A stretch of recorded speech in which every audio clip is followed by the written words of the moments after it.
Captain Robert Hayes woke up at 4:30 that morning, just like he had done for the past 20 years. His wife was still sleeping when he kissed her forehead and grabbed his uniform from the closet. The coffee maker had already finished brewing, set on a timer the night before. He poured himself a cup black with no sugar and stood by the kitchen window watching the sun start to peek over the horizon. It was supposed to be just another ordinary Tuesday. Flight 447 from Denver to Seattle, a route he had flown maybe 300 times before. Nothing special about it. The weather forecast looked perfect. Clear skies, light winds, smooth sailing all the way. Robert had logged over 15,000 flight hours in his career. He had handled engine failures, severe turbulence, even a bird strike that cracked his windscreen once. But he had never, not once, faced anything he couldn't handle. By 6 in the morning, he was at the airport walking through the crew entrance with his rolling suitcase. He nodded to the security guard who knew him by name. The airport was just waking up, with cleaning crews finishing their work and the first coffee shops opening their shutters. Robert made his way to the crew briefing room where his co-pilot, Jennifer Park, was already reviewing the flight plan. Jennifer was sharp. Only 32 years old, but already one of the best co-pilots Robert had worked with. She had this way of staying calm under pressure that reminded him of himself when he was younger. They had flown together dozens of times, and they had that easy rhythm that comes from trust and experience. The briefing was routine. Weather looked good. Aircraft maintenance log showed no issues. The Boeing 737 they would be flying had just come out of scheduled maintenance 2 days ago. Everything checked out perfectly. They signed off on the paperwork, grabbed their flight bags, and headed to the gate. At gate B-17, passengers were already starting to board. Robert could see them through the windows, families with kids, business travelers with their laptops, elderly couples holding hands. 156 people who were trusting him to get them safely to Seattle. It was a responsibility he never took lightly, even after all these years. Among those passengers was a little girl, maybe 7 or 8 years old, with her father. She had bright, curious eyes and was carrying a stuffed white rabbit that looked well-loved. With one ear slightly more floppy than the other, the girl was bouncing with excitement, pressing her face against the windows to watch the planes outside. Her father kept a gentle hand on her shoulder, smiling at her enthusiasm. What nobody knew, what nobody could have possibly known, was that this little girl was about to become the most important person on that airplane. Robert and Jennifer made their way through the passenger cabin, greeting people with friendly nods and smiles. It was something Robert always did before a flight. He liked to see the faces of the people he was flying.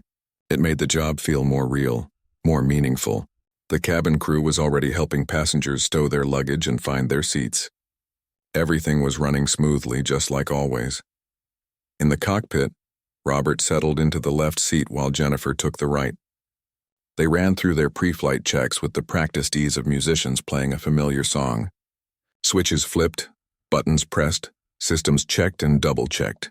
The engines came to life with their familiar whine, building to a steady rumble. Tower cleared them for pushback at 7:15, right on schedule. The girl with the rabbit was sitting in seat 12C, a window seat on the left side of the plane. She had her face pressed against the window, watching the ground crew below.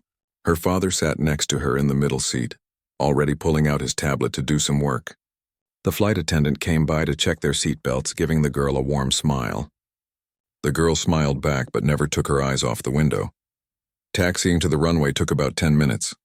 Robert listened to the radio chatter between Tower and other aircraft, a constant background conversation that pilots become so used to they can pick out their own call sign instantly. The morning sun was fully up now, painting everything in gold and orange. It was going to be a beautiful day for flying. At 7:32, Tower cleared Flight 447 for takeoff. Robert pushed the throttles forward and felt the familiar surge of power as the engines spooled up to full thrust. The Boeing 737 rolled down the runway, picking up speed with every second. At 150 knots, Jennifer called out the speed. At 160, Robert pulled back gently on the yoke and the nose lifted off the ground. A moment later, the main wheels left the pavement, and they were airborne. The girl watched Denver fall away beneath them, the buildings getting smaller, the roads turning into thin lines, the cars becoming tiny dots. She had flown before, but it never stopped being magical to her. Her father glanced over and smiled, seeing the wonder on her face. He went back to his tablet, confident in the routine of air travel. The climb was smooth. Robert retracted the landing gear and flaps at the proper altitudes. The autopilot engaged, taking over the routine work of keeping the plane on course. Jennifer handled the radio calls while Robert monitored the instruments. Everything was absolutely normal. The plane climbed through 5,000 feet, then 8,000, then 10,000. In the cabin, flight attendants began their safety demonstration, pointing out exits and demonstrating oxygen masks. Most passengers barely paid attention, having seen it all before. Some read books, others scrolled through their phones in airplane mode. A few already had their eyes closed, trying to catch some sleep. The girl had pulled out a coloring book and was working on a picture of an airplane, occasionally glancing out the window to compare her drawing to the real thing. At 15,000 feet, Robert took a sip of coffee from his cup in the holder. He was thinking about his plans for the layover in Seattle. Maybe he would try that seafood restaurant near the hotel that Jennifer had recommended last month. The sky around them was a perfect blue with just a few scattered white clouds that looked like cotton balls floating in space. And then, without any warning at all, everything went wrong. The first sign was a sound. Not a loud explosion or anything dramatic like in the movies. Just a strange hydraulic whine that didn't belong. Robert's eyes snapped to the instruments instantly. Jennifer heard it too and was already scanning the system's display. A warning light flickered on. Then another. Then suddenly, the entire hydraulic system panel lit up like a Christmas tree. Red lights everywhere. 3 separate hydraulic systems, all showing failure simultaneously. Robert felt his stomach drop. In 20 years of flying, he had never seen anything like this. He reached for the yoke to take manual control and his heart nearly stopped. The control column moved in his hands, but it felt wrong. Loose. Disconnected. Like trying to steer a car with the steering wheel disconnected from the wheels. He pushed forward. Nothing. Pulled back. Nothing. The yoke just moved freely in his hands, controlling absolutely nothing. Jennifer tried her controls. Same thing. They looked at each other and Robert saw his own fear reflected in her eyes. This was not supposed to be possible. 3 independent hydraulic systems don't just fail at the same time. There were redundancies, backups, fail-safes. But somehow, impossibly, they had lost everything. The plane began to bank to the right. Slowly at first, then more sharply. Without hydraulics, they had no way to move the ailerons, the flaps on the wings that control roll, no way to move the elevators on the tail that control pitch, no way to move the rudder that controls direction. The plane was now a 150-ton glider with no way to steer it. Robert's hands moved on pure instinct, years of training taking over. He grabbed the radio. His voice came out steady, professional, even though his mind was screaming. Denver Center, Flight 447, we have an emergency. Complete hydraulic failure. All 3 systems. We've lost flight controls. There was a brief pause on the radio. When the controller came back, Robert could hear the tension in his voice. Flight 447, say again? Complete hydraulic failure, Robert repeated. We have no control of the aircraft. We're in an uncommanded right bank and descending. The controller's response was immediate. Flight 447, Roger. Emergency services are being notified. What are your intentions? That was the question, wasn't it? What were his intentions? Robert looked at the altimeter unwinding. 14,000 feet, 13,500. The plane was descending and banking, and he had no way to stop it. The control column in his hands was useless. Every switch, every button that controlled the flight surfaces meant nothing without hydraulics. Jennifer was already pulling up emergency checklists on the display screen. Her fingers moving quickly despite the shaking, she ran through the hydraulic failure procedure. Even though they both knew what it would say, the checklist assumed you would lose 1 system, maybe 2 if you were really unlucky. It had no procedure for losing all 3 because that scenario was considered so unlikely it was basically impossible. In the cabin, passengers were starting to notice something was wrong. The bank was getting steeper. Coffee cups slid across tray tables. Bags shifted in overhead bins. A child started crying. Then the plane shuddered, a violent shake that ran through the entire airframe. The oxygen masks dropped from the ceiling with a loud bang. Yellow plastic cups on rubber hoses, swinging in front of every seat. That's when people knew this was serious. The crying child was joined by screams from other passengers. Parents grabbed their children. People clutched armrests with white knuckles. The girl in 12C calmly reached up and pulled down her oxygen mask, placing it over her nose and mouth, just like the safety demonstration had shown. She helped her father with his mask, her small hands surprisingly steady. Then she looked out the window at the ground far below, tilting and spinning slowly as the plane rolled. Robert tried everything he could think of. He adjusted engine thrust, hoping differential power might give him some control. The left engine at full power, the right at idle. The plane's bank slowed slightly but didn't stop. It was like trying to steer a ship with just the engines. But a ship moves through water much slower than a plane moves through air. 12,000 feet. 11,000. They were falling out of the sky, and there was nothing Robert could do to stop it. He could feel the sweat on his forehead, his heart pounding in his chest. He thought about his wife, about his daughter, who was away at college. Would they know he had done everything he could? Would they understand that sometimes even skill and experience aren't enough? Jennifer's voice cut through his thoughts. Robert, what do we do? He looked at her, this young woman who trusted him, who looked to him for answers. He looked at the instruments showing systems that wouldn't respond. He looked at the mountains visible through the windscreen, getting closer with every second. And for the first time in his entire career, Captain Robert Hayes didn't have an answer. The plane continued its roll, the nose dropping toward the earth. 10,000 feet. 9,500. The emergency frequency crackled with transmissions from air traffic control, from airline operations, from everyone trying to help. But Robert barely heard them. His hands were still on the controls, still trying, but his mind was going to a dark place he had never been before. They were going to crash. 156 passengers and 6 crew members. All those people who had trusted him. The little girl with her rabbit. The business travelers. The families. They were all going to die, and there was absolutely nothing he could do about it.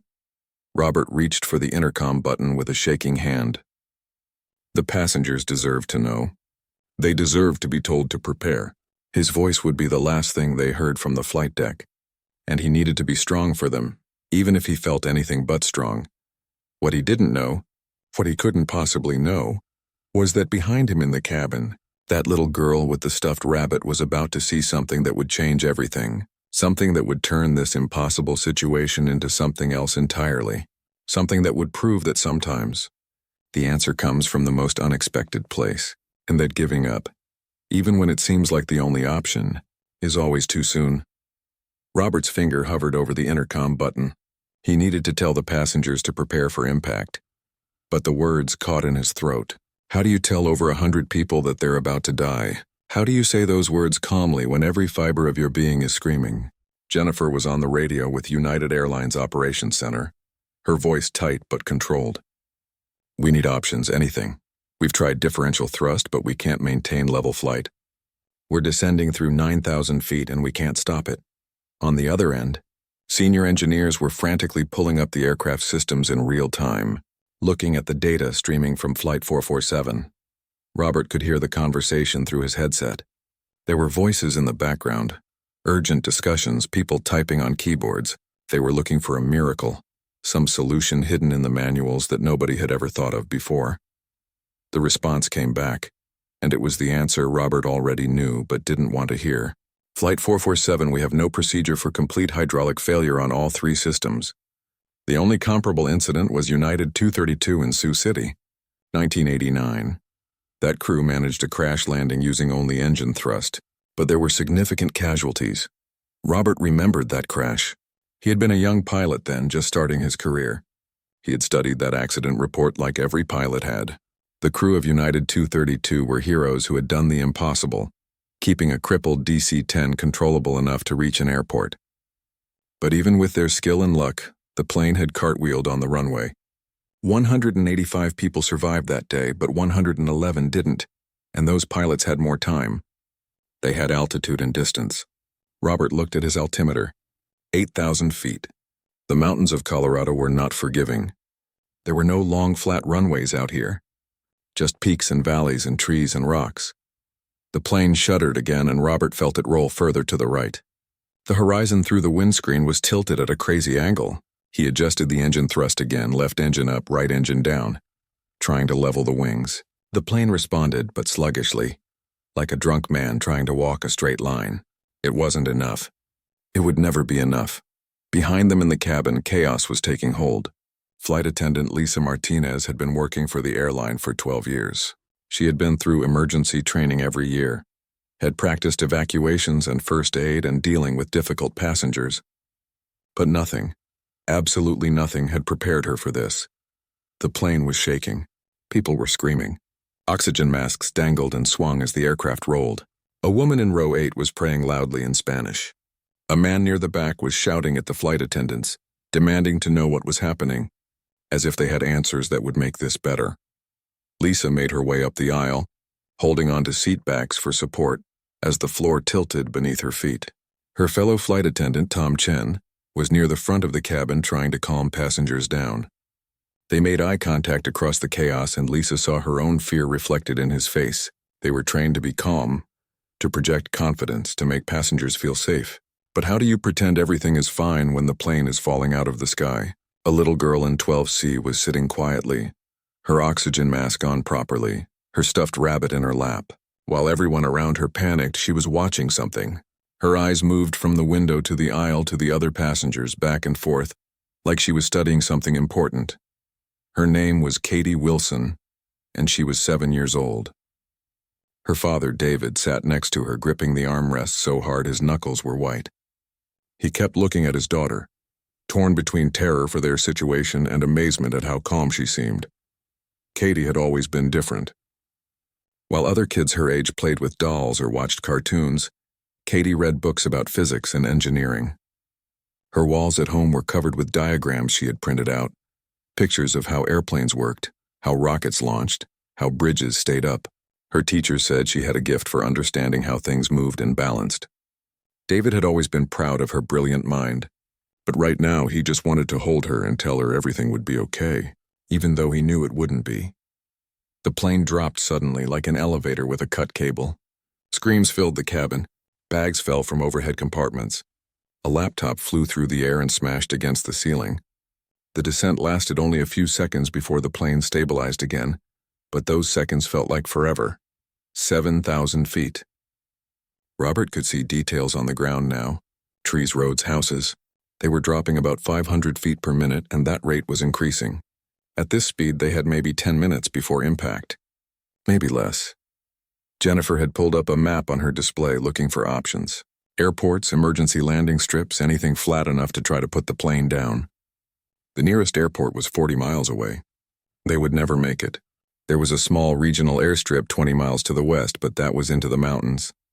And they had no way to turn the plane that direction. Robert's mind was working through every scenario, every option, every desperate idea. Could they depressurize the cabin and use the outflow of air to steer? No, the effect would be minimal. Could they have passengers move to change the center of gravity? No, that was absurd. The plane weighed over 150,000 pounds fully loaded. What difference would moving some passengers make? His hand stayed on the controls even though they did nothing. It was habit, instinct, the physical memory of 20 years of flying. Push forward, the nose should drop. Pull back, the nose should rise. Turn left, the plane should bank. But none of it worked. The controls were just shaped plastic and metal, disconnected from the surfaces they were supposed to command. In the cabin, Katie unbuckled her seatbelt. Her father immediately reached for her. "Katie, no. You need to stay in your seat." But Katie pulled away from his grasp and stepped into the aisle. Lisa saw her and moved toward her, ready to tell her to sit back down. But something in the little girl's face stopped her. Katie wasn't panicking. She wasn't crying. She was thinking. "The plane moves when we move," Katie said, her voice clear even through the oxygen mask. Lisa knelt down next to her, one hand on a seat back to steady herself. "Sweetheart, you need to sit down and buckle up." Katie shook her head.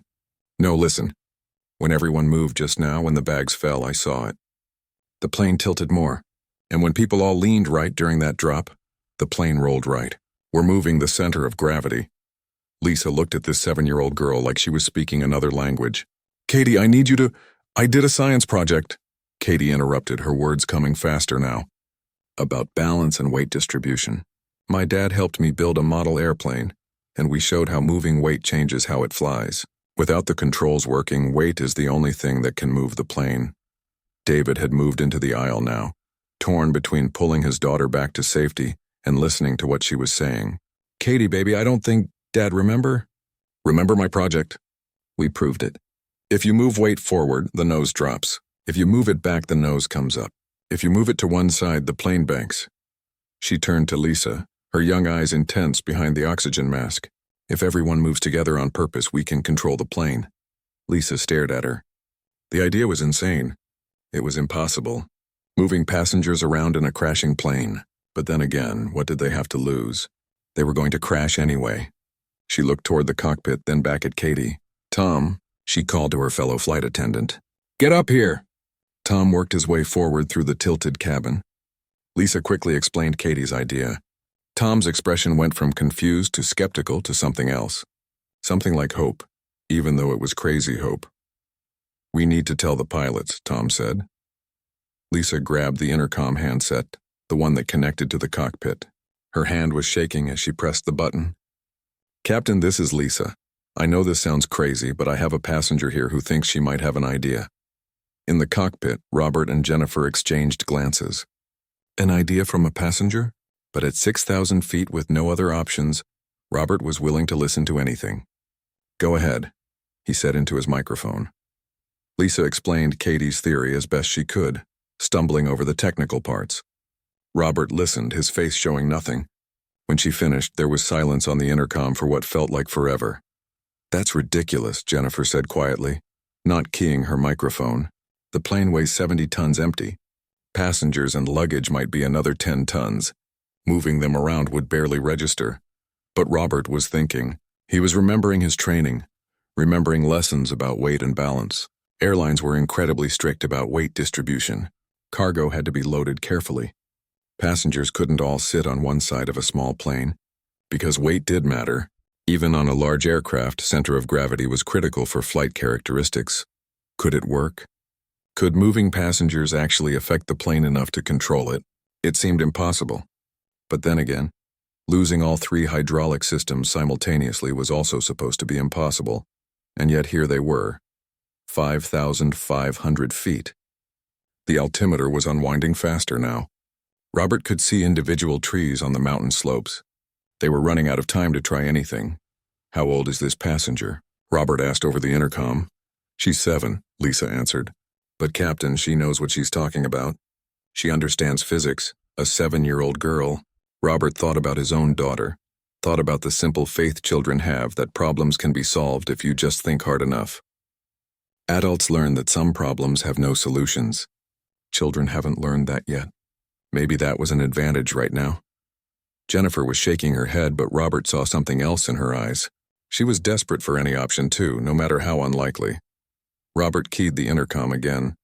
"Lisa, put her on." Lisa held the handset down to Katie, who pulled her oxygen mask aside. "Hello? This is Captain Hayes. What's your name?" "Katie Wilson."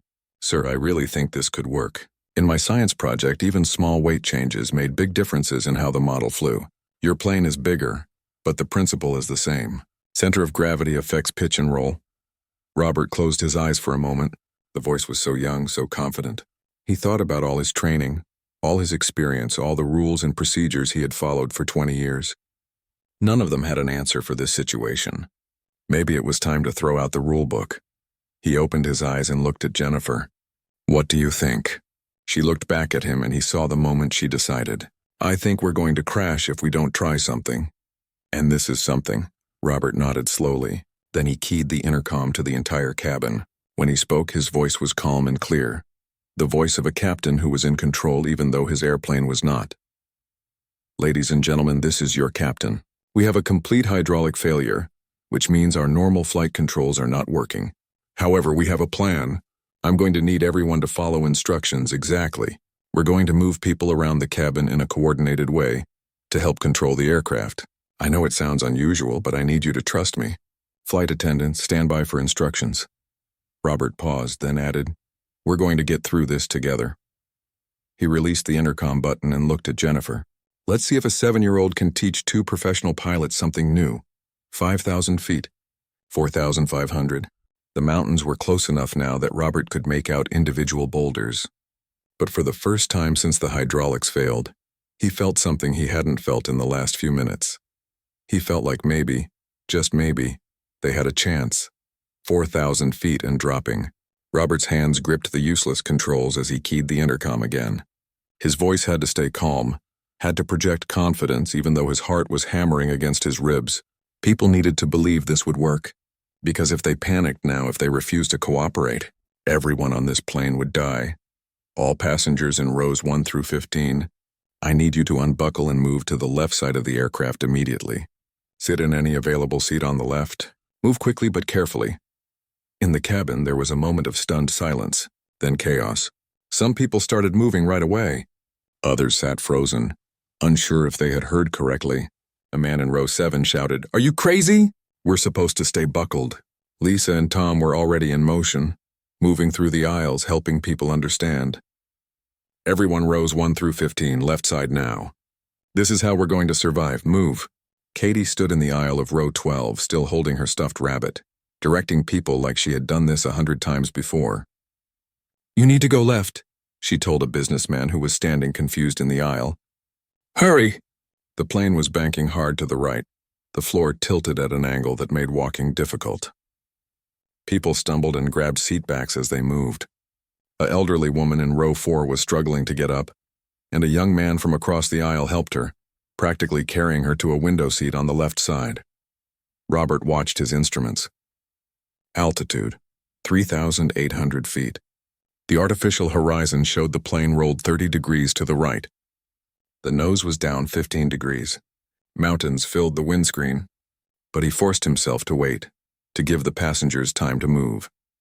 Jennifer had her hand on the throttle controls, ready to adjust engine power the moment they saw any effect. She was counting under her breath, timing how long it took people to move. Come on," she whispered. In the cabin, David Wilson had moved to the left side like everyone else, but he kept looking back at Katie, who was still standing in the aisle. She needed to sit down. She needed to be safe, but Katie was busy helping an older man find an empty seat, pointing him toward row 9. 30 seconds passed. 40. Robert could feel the sweat running down his back. They were at 3,500 feet. He could see a valley ahead, the only possible place to try to put the plane down if they could somehow control it. But first they needed to stop this roll. Then, almost imperceptibly, something changed. The plane's roll rate slowed. Just slightly. The wings started to level out degree by degree. Robert stared at the artificial horizon, barely breathing. 28 degrees. 25. 23. It's working, Jennifer breathed. Robert, it's actually working. The plane was still in a right bank, but it wasn't getting worse. The center of gravity had shifted enough with all those passengers moving left that it was counteracting the roll. It wasn't perfect, but it was something. It was control. Robert felt a surge of hope so strong it almost hurt. He keyed the intercom. Everyone stay where you are. Don't move. Katie, are you there? Lisa held the handset down to the little girl. I'm here, Katie said. Katie, the roll is slowing, but we're still banked right. What do we need to do? Katie looked around the cabin, her mind working. She could see the angle of the floor, feel how the plane was tilted. We need more weight on the left. Everyone in rows 16 through 25 moved to the left side too. But rows 26 to the back, stay where you are. We might need you later to adjust the nose. Robert relayed the instructions over the intercom. More people started moving, the cabin becoming a shuffling mass of bodies trying to find seats while the plane shook and dropped. A woman tripped and fell, and 2 men helped her up. A teenager carried a small child for a mother who was struggling with luggage. Tom was near the back of the cabin now, making sure people in the rear rows stayed put. Rows 26 and back, do not move. Everyone else, fill in the left side. The plane lurched, a sudden drop that made stomachs flip. Screams echoed through the cabin. Robert had reduced power, trying to slow their descent, but they were still falling. 3,000 feet. The valley was coming up fast, rocky and covered with brush. Not ideal, but it might be flat enough if they could get the plane under control. 20 degrees of bank. 18. The wings were slowly coming level. Robert adjusted the throttles, giving the left engine slightly more power, and the roll continued to decrease. 15 degrees. 12. Jennifer, I think we can actually fly this thing, Robert said, his voice tight with concentration and disbelief. But flying it and landing it were two very different things. They were at 2,700 feet, descending into a valley between mountains. The ground was rushing up. Robert needed to control the pitch now, needed to bring the nose up to slow their descent. If they hit the ground at this angle and speed, the plane would disintegrate. He keyed the intercom. "Katie, we need the nose to come up." "We're descending too fast." Katie's mind raced. Nose up meant shifting weight backward. Everyone in the back rows all the way to the last row. "Run to the back!" And everyone up front, rows 1 through 10, stay exactly where you are. Lisa looked uncertain. "Captain, she wants people to run to the back of the plane." Robert didn't hesitate. "Do it. Everyone rows 15 and higher, move to the rear of the aircraft now." It was counterintuitive, crazy even. In an emergency, you're supposed to brace for impact, stay in your seat, hold on tight. But Robert was beyond normal procedures now. They were in uncharted territory, quite literally making up aviation history as they went. People started moving toward the back. Some ran, some stumbled, all of them terrified but following instructions because what else could they do? The plane was at 2,300 feet. Robert could see individual rocks on the valley floor. David Wilson pulled Katie close as people rushed past them. "Baby, you need to sit down now. You've done enough," but Katie shook her head. "Not yet, Dad, not yet." The shift in weight began to take effect. The nose started to rise slowly, reluctantly. The descent rate decreased from 600 feet per minute to 500. Then 450. It wasn't enough, but it was progress. Robert was flying the plane with nothing but engine thrust and the weight of human beings. His right hand made tiny adjustments to the throttles, while his left hand stayed on the control yoke even though it did nothing. The yoke was just psychological now. A familiar object to hold on to while he tried to do the impossible. 2,000 feet. The valley floor was no longer a distant abstraction. It was right there, close enough that Robert could see the texture of the dirt and rocks, close enough that he could imagine the impact. Jennifer was reading off numbers. Descent rate 400. Airspeed 190 knots. Still too fast, Robert. We're still too fast, he knew. They needed to slow down, and they needed to bring the nose up more. But if he reduced power too much, they would fall out of the sky. If he brought the nose up too much, they would stall and fall even faster. He needed Katie's help to find the balance. "Katie, I need fine control now. Small adjustments. The nose needs to come up more, but not too much." Katie looked around the cabin. Most people were already at the back or the front. She needed smaller movements now, more precise shifts in weight. Rows 20 through 24, stand up and move 3 rows back. "Just 3 rows." Tom helped coordinate the movement, counting people as they shifted. 20 passengers, maybe 25, moving 15 feet backward. In a normal situation, it would mean nothing. But right now, with this plane barely hanging in the air, every pound mattered. The nose lifted another degree, then another. The descent rate dropped to 350 feet per minute. Robert adjusted the throttles, trying to maintain airspeed. The plane was wallowing through the air like a drunk bird, nothing like the smooth, controlled flight of a normal aircraft. But it was responding. They were controlling it. 1,500 feet. The valley stretched out ahead of them, maybe a mile long. Robert could see where it ended in a rise of rocks and trees. They had one shot at this. One chance to put the plane down in this valley. If they came in too fast, they would cartwheel and break apart. If they came in too slow, they would stall and drop like a stone. "Katie, I'm going to try to land. When I tell you, I need the nose to drop just a little. Just a little. Can you do that?" "Yes," Katie said, her voice steady. How could a 7-year-old sound so calm? Robert wondered if she fully understood that they were probably going to die. Or maybe she understood something adults forget, that sometimes you just have to try even when the odds are impossible. 1,000 feet. Robert lined up with the valley as best he could using only engine power. The plane was drifting left and he corrected with more power on the left engine. The valley walls rose on either side of them, rocky and unforgiving. There was no room for error here. They were committed. "Landing gear," Jennifer said. "Do we try to extend it?" Robert thought fast. The landing gear was extended by hydraulic power, which they didn't have. There was a backup gravity extension system that used no hydraulics, just gravity and mechanical locks. But there was no guarantee it would work properly, and if the gear only partially extended, it could catch on the ground and flip the plane. No, Robert decided. Belly landing. Tell the cabin to brace for impact. Lisa was already on the intercom. her voice somehow staying professional even though Robert could hear the fear underneath. "This is your flight attendant. Brace for impact. Heads down, stay down. Brace, brace, brace." Throughout the cabin, people grabbed their knees and put their heads down.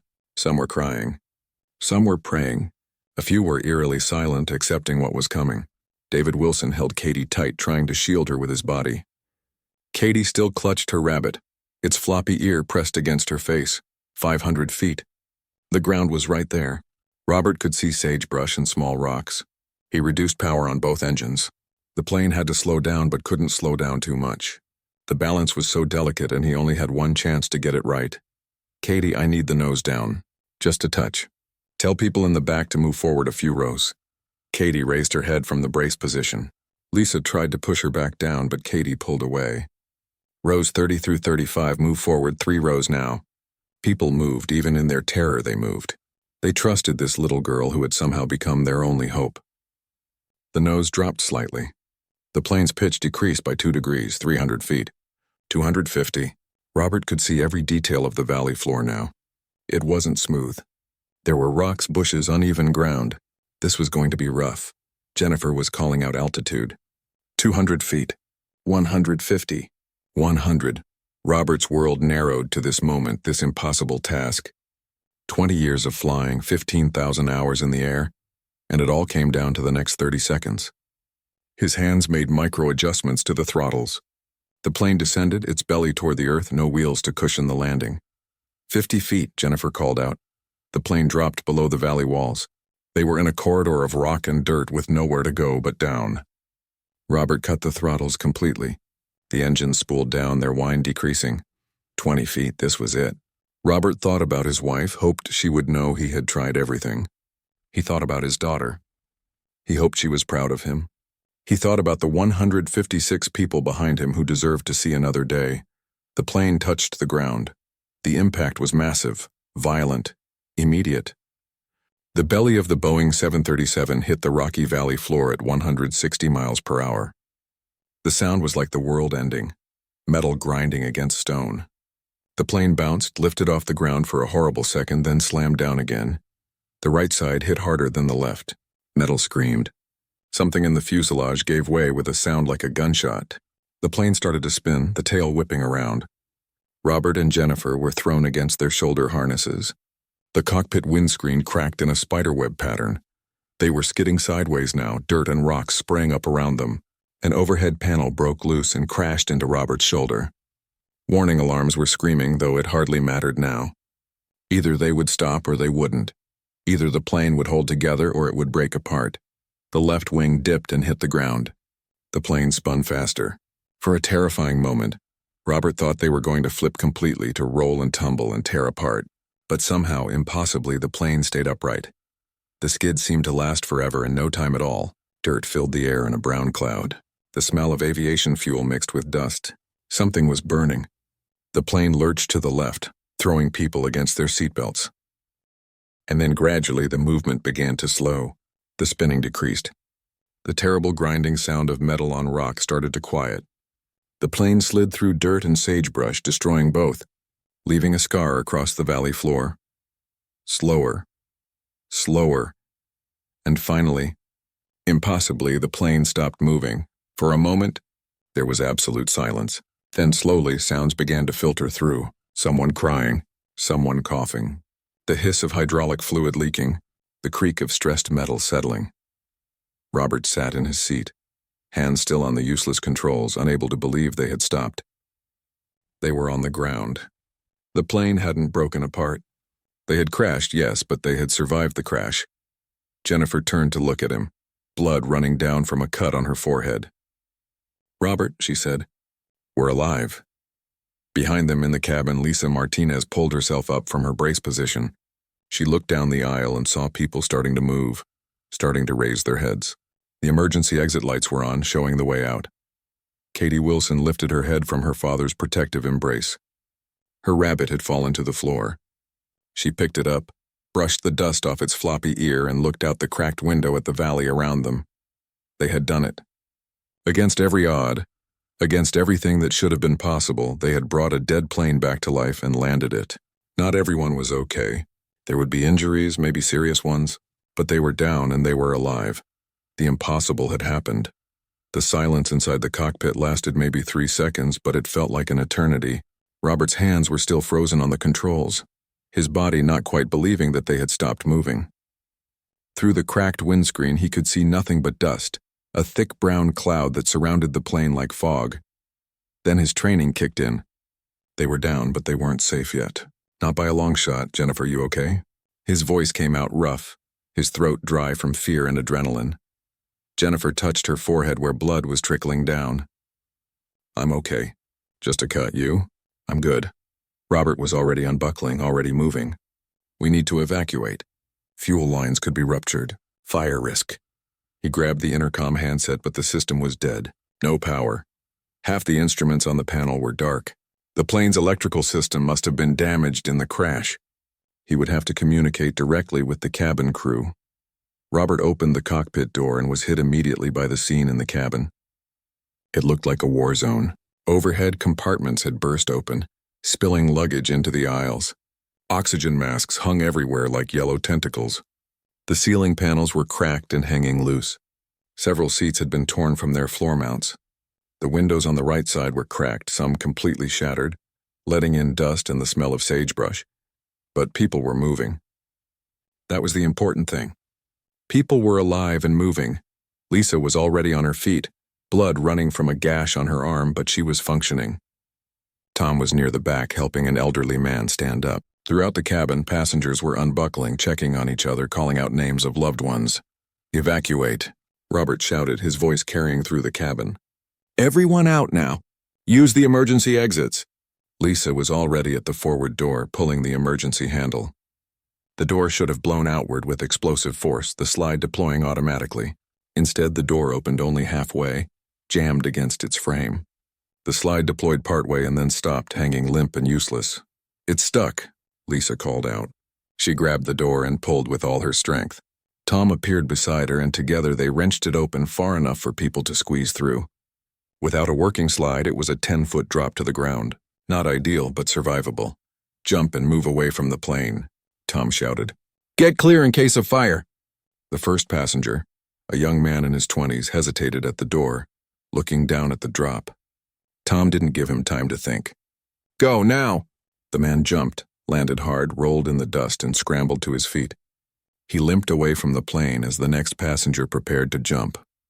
At the overwing exits, passengers were pulling the emergency handles. These doors were smaller, designed to be pushed out by passengers in an emergency. A woman in her 40s kicked at the door when it stuck, her face determined.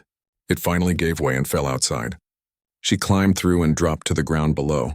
Robert moved through the cabin, checking on people, helping those who were injured.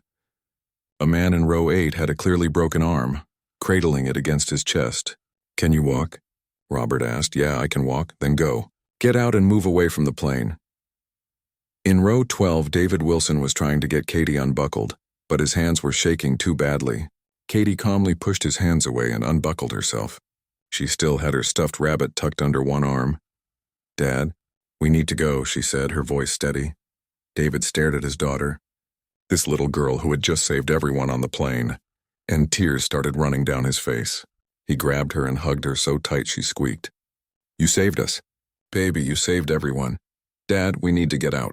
The plane might catch fire. She was right. David pulled himself together and helped Katie toward the nearest exit. Other passengers were moving past them, some limping, some helping others. All of them focused on getting out. Jennifer had come back from the cockpit carrying the first aid kit and the portable fire extinguisher. She was moving through the cabin doing a quick count, making sure everyone was getting out. Near the back, she found a woman who hadn't moved from her seat. She was sitting there, hands gripping the armrests, staring straight ahead. Ma'am, we need to go. Jennifer touched her shoulder gently. The woman didn't respond. She was in shock, her mind unable to process what had just happened. Jennifer had seen this before in her training videos. Some people just froze up after trauma. Ma'am, I need you to come with me right now. Jennifer used her command voice, firm but not harsh. She unbuckled the woman's seatbelt and physically pulled her to her feet. The woman moved like a sleepwalker, letting Jennifer guide her toward the exit. The evacuation was chaotic, but it was working. People were getting out through all available exits. The forward door, despite being jammed, was seeing a steady stream of passengers jumping down. The overwing exits on both sides were open, with people climbing out onto the wings and then sliding down to the ground. Tom was at the rear exit, helping passengers out. An older gentleman couldn't make the jump on his own, so Tom lowered himself out first and then helped the man down, catching him as he dropped. His back screamed in protest, but he ignored it. There would be time for pain later. Outside the plane, passengers were gathering in groups about 50 yards away from the wreckage. Some were sitting on the ground, too shocked to stand. Others were on their feet, helping those who were injured. The young man who had jumped first was helping an elderly woman who had twisted her ankle on landing. A businessman had taken off his jacket and was using it as a makeshift sling for someone's broken arm. Katie stood with her father, looking back at the plane. It sat there in the valley like a wounded bird, its belly torn and scraped from the landing, dirt piled up around it from where it had slid to a stop. The tail was twisted at an odd angle. One wing had a massive gash running along its underside. It was a miracle the plane hadn't broken apart completely. Robert was the last one to check the cabin, moving from back to front, looking under seats, checking the bathrooms, making absolutely certain that everyone was out. The bathroom in the rear was empty. The bathroom in the middle was empty. He checked every row, looked in every nook where someone might be trapped or unconscious. The cabin was empty. Everyone was out. He moved back through the wreckage to the forward exit where Lisa was still standing, helping the last few stragglers. "That's everyone," Robert told her. "Time for us to go." Lisa nodded and jumped down. Robert took one last look at the cockpit, at the instruments he had trusted for 20 years, at the controls that had failed him when he needed them most. Then he jumped down to join his passengers. The moment his feet hit the ground, his legs almost gave out. The adrenaline that had been holding him together started to fade, and the reality of what had just happened hit him like a physical blow. They had crashed. They had actually crashed a commercial airliner. People could have died. People should have died. Jennifer appeared beside him, steadying him with a hand on his elbow. "You okay, Captain?" Yeah, I'm okay." He forced himself to stand straight, to stay in command, even though every part of him wanted to collapse. "We need to account for everyone. Do a head count. Check for serious injuries." Lisa and Tom were already moving through the groups of passengers, counting, assessing. Robert joined them, his eyes scanning for anyone who looked like they were in critical condition. He saw broken bones, cuts, bruises, people in shock, but everyone was conscious. Everyone was breathing. Tom reached him first. "I count 156 passengers. Everyone's out. Crew? All 6 of us accounted for. 162 people. All alive." Robert felt something inside his chest release, a tension he didn't even know he was holding. They had done it. Against every possible odd, they had survived. In the distance, Robert could hear something, a rhythmic thumping sound that was getting louder. Helicopters.